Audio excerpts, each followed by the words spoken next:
Mesdames, Messieurs, à l'heure où je fais cette vidéo, nous sommes début août 2020. Quel que soit le champ informationnel de chacun, je pense que tout le monde peut s'accorder à dire que là, en 2020, il se passe des choses.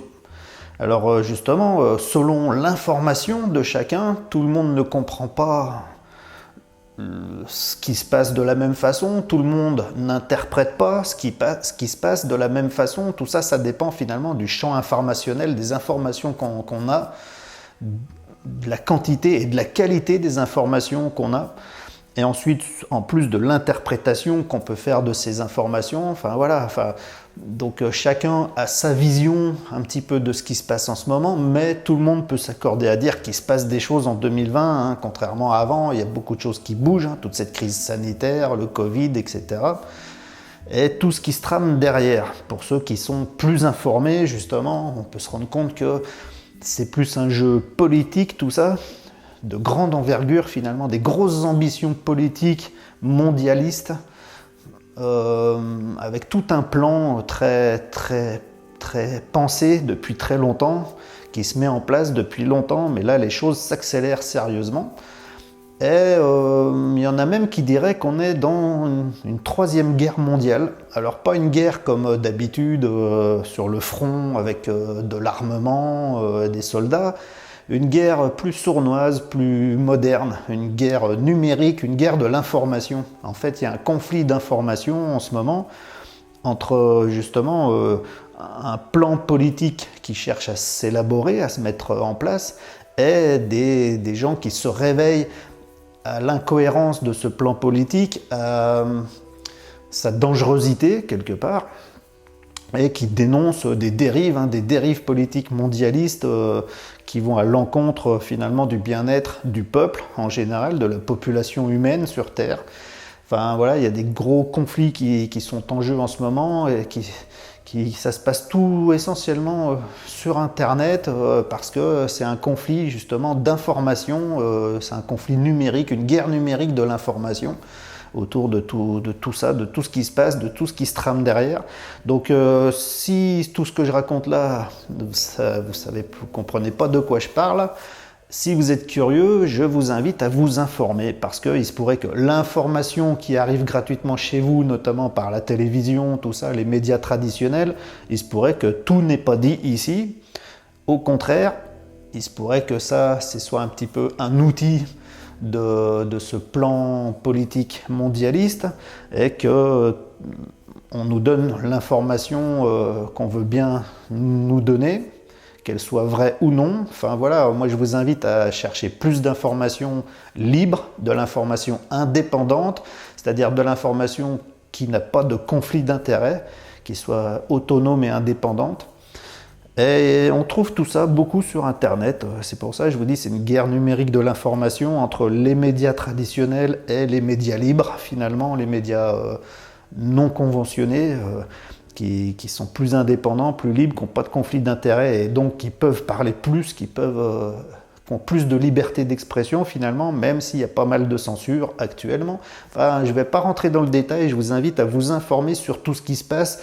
Comment, dans le détail, qu'est-ce qui se trame derrière. Il y a beaucoup de lanceurs d'alerte sur les réseaux sociaux aujourd'hui qui font ce travail-là.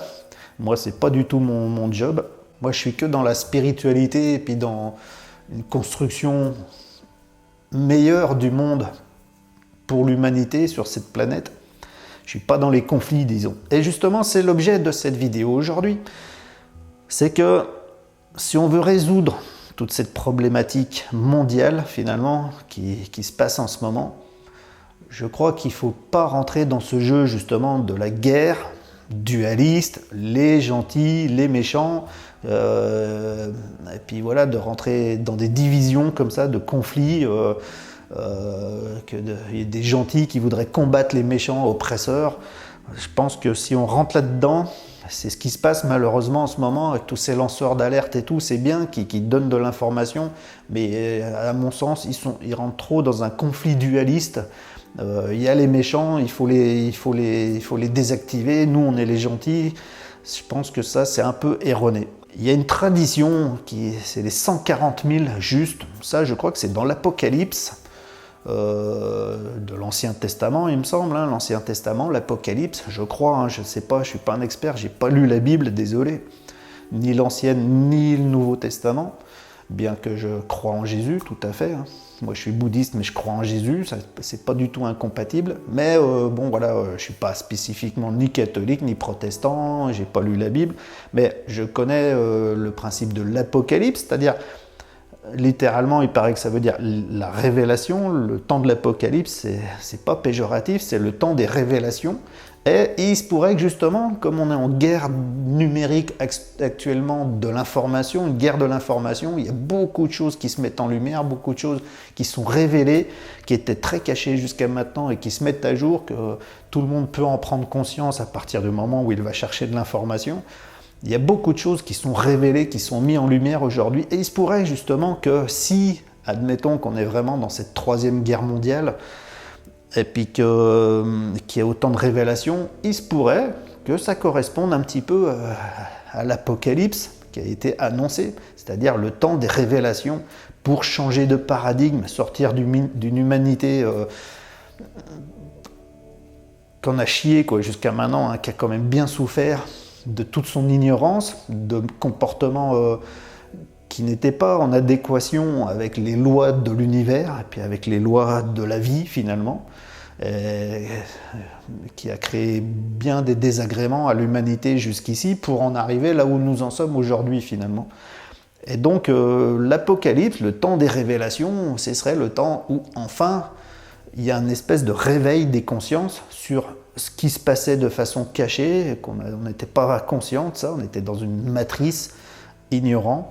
Et là, finalement, on se réveille à cette matrice, il y a des révélations de comment elle marche, comment elle fonctionne, comment elle s'était installée jusqu'ici, quel est son plan, et puis finalement de pouvoir en sortir par cette prise de conscience, par cette information, cette révélation, de pouvoir sortir de la matrice pour aller vers un autre paradigme. Et en fait, l'Apocalypse, c'est juste la fin d'un temps, des révélations sur ce temps qui s'écroule, pour donner de la place, pour donner naissance à un nouveau temps, à un nouvel âge d'or, un nouveau paradigme, une nouvelle humanité qui va fonctionner autrement, politiquement autrement, économiquement autrement, sociologiquement autrement et spirituellement surtout autrement, je l'espère.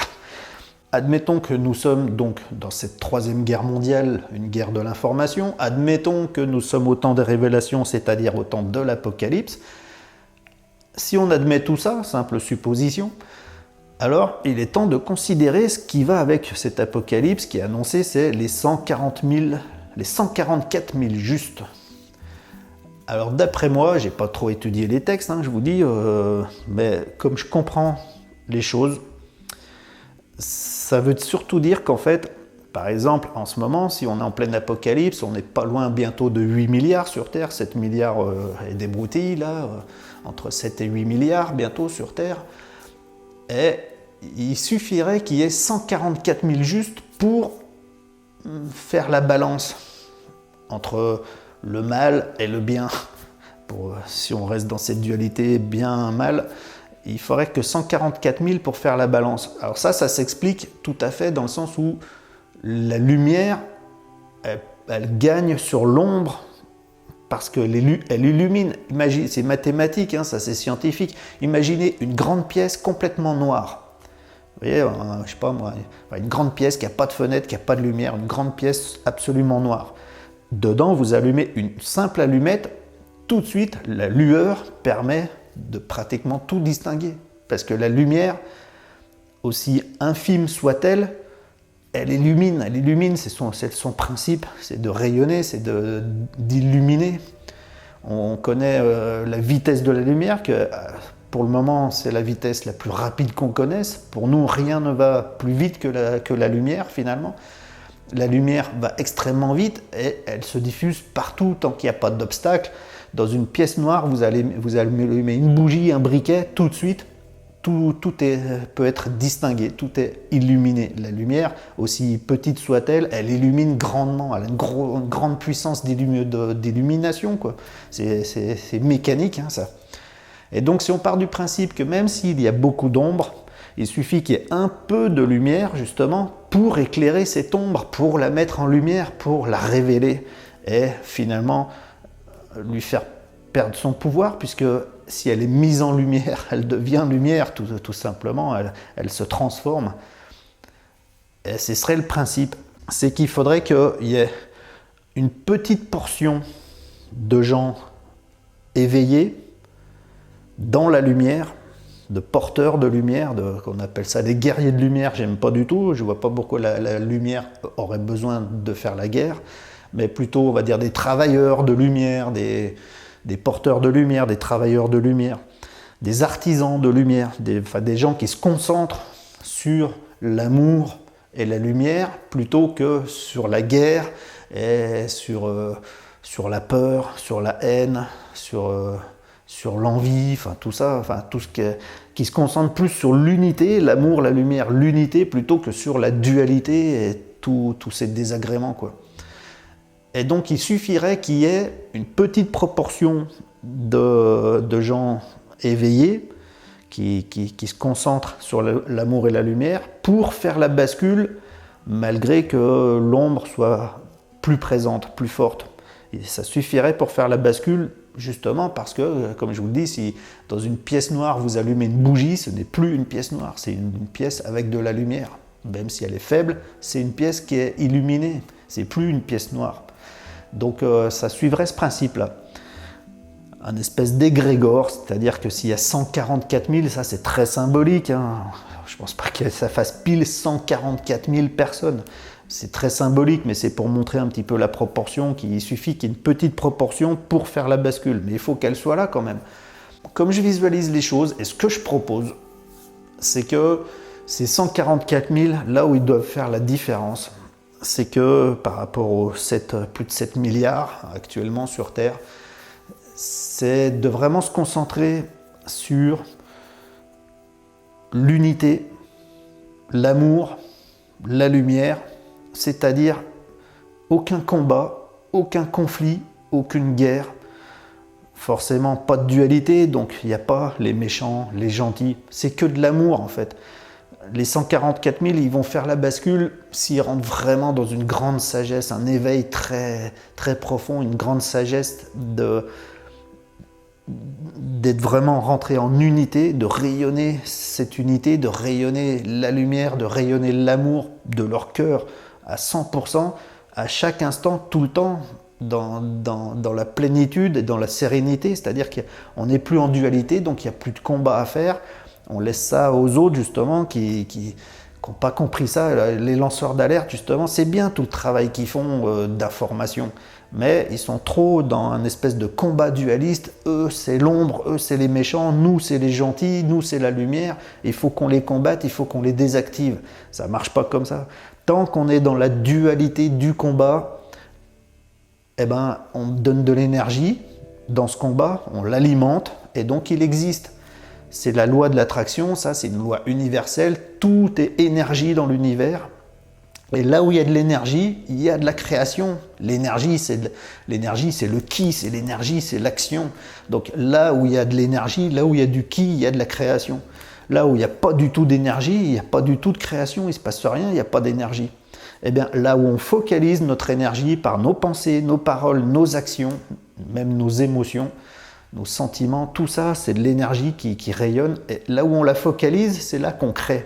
Et donc, être dans un combat dualiste, le bien contre le mal, c'est être dans un combat dualiste. Ça veut dire donner de l'énergie à ce combat, et ça veut dire le faire exister. Même si on a l'impression d'être les gentils du côté du bien, tant qu'on est dans un combat dualiste, on est dans un combat et ce combat existe. C'est là qu'on focalise toute notre énergie en pensée, en parole, en action. On focalise notre énergie dans ce combat dualiste.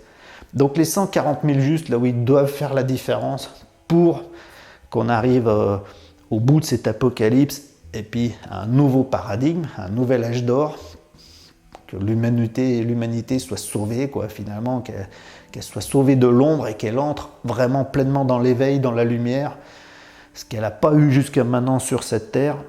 Eh bien, pour faire la différence, il faut vraiment que ces 144 000 ils aient compris ça, que tout est un, tout est l'amour finalement, la lumière, que même l'ombre en fait c'est une partie de la lumière, c'est un besoin finalement révélateur, d'où les révélations de l'Apocalypse. Il faut que l'ombre soit présente pour révéler l'anomalie, l'ignorance, et à partir de ce moment-là, quand l'ignorance est révélée par l'ombre, eh ben, la lumière peut s'activer, la lumière peut se déployer, quoi.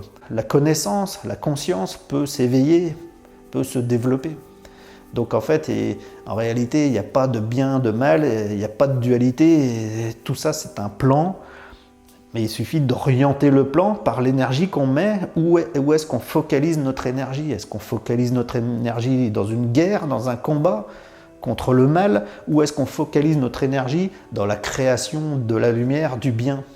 Les 144 000, c'est ça, je pense, où ils vont faire la différence. C'est ceux que, quoi qu'il arrive tout autour, même si ça part en vrille de tous les côtés, que ça se déchaîne de tous les côtés, que ça semble être l'apocalypse partout, que tout s'écroule et tout, les 144 000, ils restent droits, posés, sereins, en plénitude, dans la sérénité, parce qu'ils savent qui ils sont. Ils ont trouvé leur propre lumière intérieure, le divin qui est en eux, qui anime le qui, l'énergie, la vie qui est en eux, qui se sont connectés à cette unité universelle, Dieu, on appelle ça comme on veut, hein, le champ quantique, on peut appeler ça comme on veut, mais qui soient connectés à cette unité universelle qui est en toute chose, qui soient sereins et qui soient concentrés là-dessus, quoi. Rayonner l'unité, la lumière, l'amour, pas dans un combat, il n'y a pas de combat. Ça doit être des gens hyper pacifiques, hyper concentrés, des méditants finalement, même dans le secret. En fait, ces gens, ces 144 000, ils n'ont pas besoin d'être connus, ils n'ont pas besoin de se révéler au monde, ils n'ont même pas besoin de se retrouver entre eux finalement. Même s'ils sont chacun de leur côté, il y en a un en Afrique, il y en a un aux États-Unis, un au Japon, un en France, partout, les 144 000 s'ils sont dispatchés partout, n'importe où dans le monde, même s'ils ne se rencontrent pas, là où eux ils font la différence, c'est qu'ils sont connectés à la source universelle en unité. Ils ont réalisé leur propre nature universelle en unité. Ils rayonnent cette lumière plein pot. Ils sont dans le cœur, ils sont dans l'amour et rayonnent ça sur le monde, sur l'humanité, en focalisant 100% de toute leur énergie là-dedans, en pensée, en parole, en action, en émotion. Tout est focalisé 100% sur la création de l'amour, de la lumière pour un nouveau paradigme, mais aucune vision de combat, tout ça. Voilà, enfin, si quelqu'un se reconnaît un peu dans cette idée-là des 144 000 justement parce que eux ils se sont éveillés, ils ont compris la vraie nature profonde des choses, ils sont plus dans le combat, plus dans le conflit, ils ont résolu leur part d'ombre personnelle pour rayonner la lumière universelle, l'amour universel, et ils sont sortis de la dualité, ils sont l'unité, ils sont Dieu incarné, et ils rayonnent ça de façon pacifique, très humble et même en secret, tout seul, tranquille, chez eux. Et je pense que ça va suffire, parce que c'est un égrégore d'énergie, un égrégore de pensée, de parole, d'action, d'émotion, tourné vers la création de la lumière, de l'amour, et non pas vers la démolition de l'ombre des méchants. On ne combat pas des méchants, on ne combat pas l'ombre, on crée la lumière, on crée l'amour. On focalise complètement à l'opposé de l'énergie. Et c'est ça, les 140 000 justes de l'Apocalypse. Je pense que c'est ceux qui vont faire ce travail, qui font ce travail certainement en ce moment. Je pense qu'ils existent, hein, parce que sur 7 milliards et des broutilles, 144 000, c'est pas beaucoup. Il y a beaucoup de formes de spiritualité, quelles que soient les traditions. Il y a beaucoup de gens avancés sur le cheminement spirituel. Et je pense qu'il y a beaucoup de gens qui ont compris l'unité des choses dans l'univers, qui ont compris que l'univers, c'est que de l'amour, que de l'abondance, que de la lumière, et que l'ombre en fait simplement partie. C'est juste une petite partie de tout ça. Mais que l'ombre, en fait, c'est de l'amour qui ne s'est pas reconnu, c'est de la lumière qui ne s'est pas reconnue, tout simplement, qui est ignorante de sa vraie nature profonde. D'ailleurs, on parle souvent de lumière sombre. Au lieu de dire l'ombre, on dit plutôt de lumière sombre, c'est-à-dire une lumière qui ne s'est pas révélée à elle-même encore, qui n'a pas pris conscience de sa vraie nature d'amour, de création, de Dieu, quoi.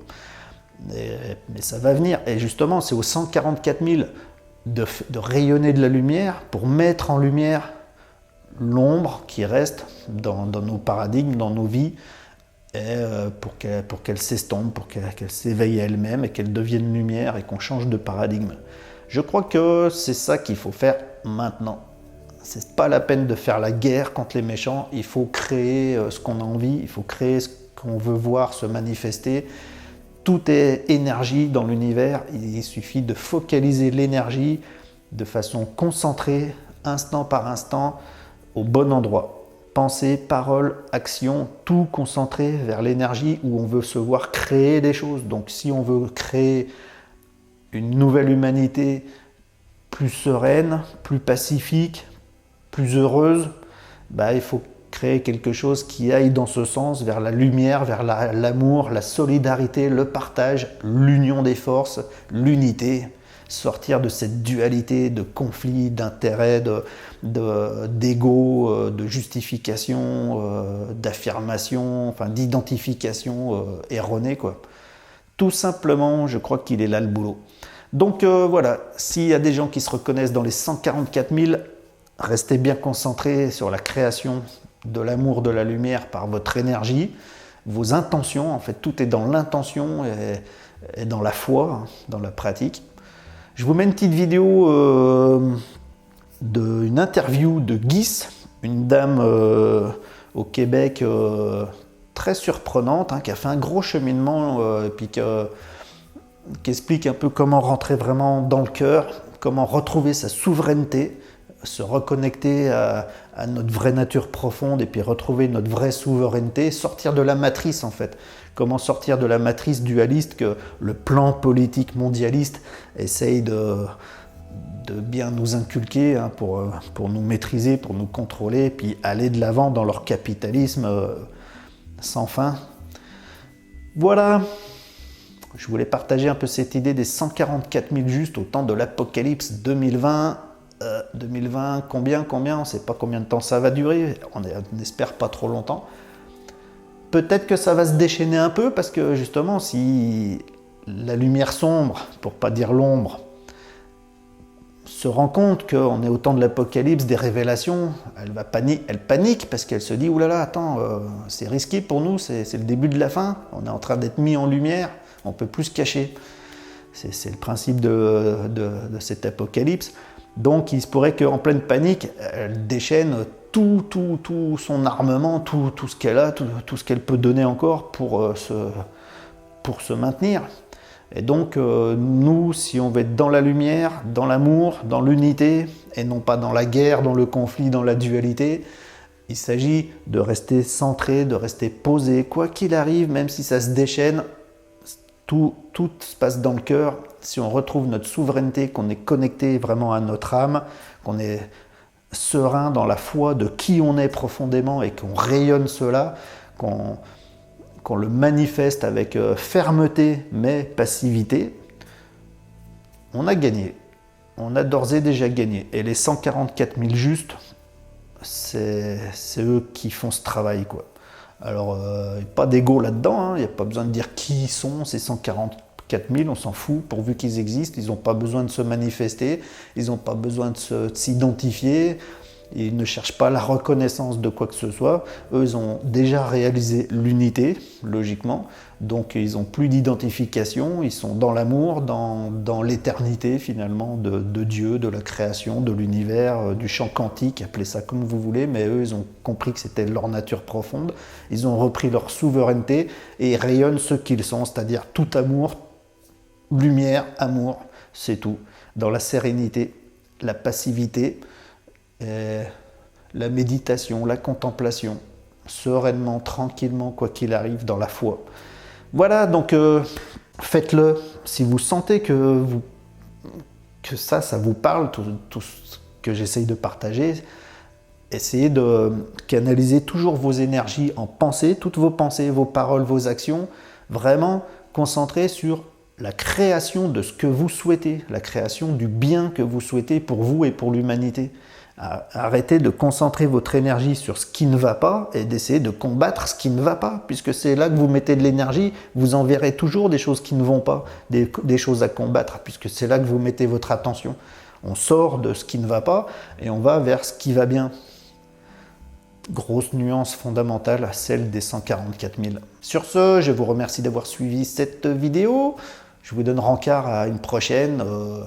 Moi, tout ça, je trouve que finalement, ça fait peur des moments, mais il faut sortir de la peur. Hein. La peur, c'est la dualité, et l'amour, c'est l'unité. Et il faut juste basculer dans un autre paradigme. C'est un choix, finalement. Un choix. Est-ce qu'on a peur? Est-ce qu'on est dans la dualité? Ou est-ce qu'on est dans l'unité? Et puis donc, dans l'unité, on comprend que tout est un, tout est amour, tout est l'univers, le cosmos, tout est créatif finalement. Il n'y a pas de dualité, il n'y a pas de bien, il n'y a pas de mal, il n'y a que ce qui est. Voilà, donc si ça résonne en vous, concentrez-vous là-dessus. À chaque instant, hein. Dès que vous voyez des gens qui gueulent, les masques, machin, il faut essayer de plus rentrer là-dedans maintenant. Moi le premier, j'ai fait, hein, moi aussi j'étais impatient, je m'énervais, quoi. Je voyais plein de gens ignorer ce qui se passait, ça m'énervait, quoi. Mais maintenant j'essaye de faire ce travail-là, moi, je laisse tomber toute cette guerre dualiste là, j'y crois plus une seconde. Maintenant je me concentre sur demain. Et pour moi, demain, c'est un monde éclairé, un monde éveillé, un monde solidaire, un monde serein, un monde humain. À ciao, bye, merci.